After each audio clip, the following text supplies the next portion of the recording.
আজকে আমি যেই বিষয়টা নিয়ে কথা বলবো সেটি হচ্ছে অহংকার। আসলে অহংকার কি?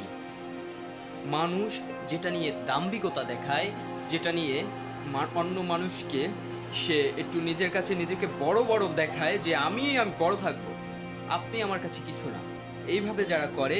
যেমন সাধারণত আপনি দেখেন, আমার কাছে ধরেন এটা স্টেপলার মেশিন আছে, এখন আপনার কাছে এটা নাই। আপনি চাইতে আসলেন, ভাই আমাকে একটু স্টেপলার মেশিনটা দিবা, আমি একটু ক্লিন আপ করবো।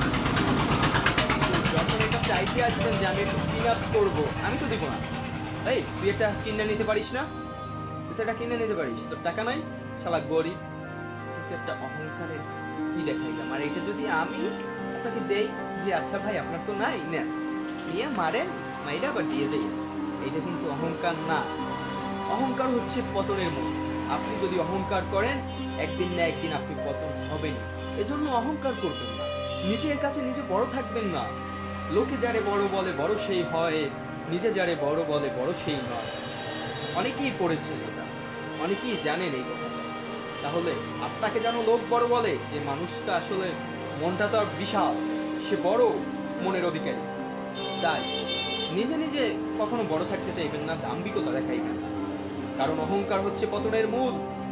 আপনি যদি পতন হতে না চান তাহলে অহংকার দেখাবেন না, আর যদি পতন হতে চান তাহলে অহংকার দেখাবেন। এজন্য আমি বলতে চাই, অহংকারী হয়েন না, মানুষের সাথে মিশুন, মানুষকে অন্তর দিয়ে ভালোবাসুন এবং মানুষের সাথে সবসময় মিলেমিশে থাকার চেষ্টা করুন। অহংকার কখনো দেখাইয়েন না। তো ভালো থাকবেন সবাই। আল্লাহ হাফেজ।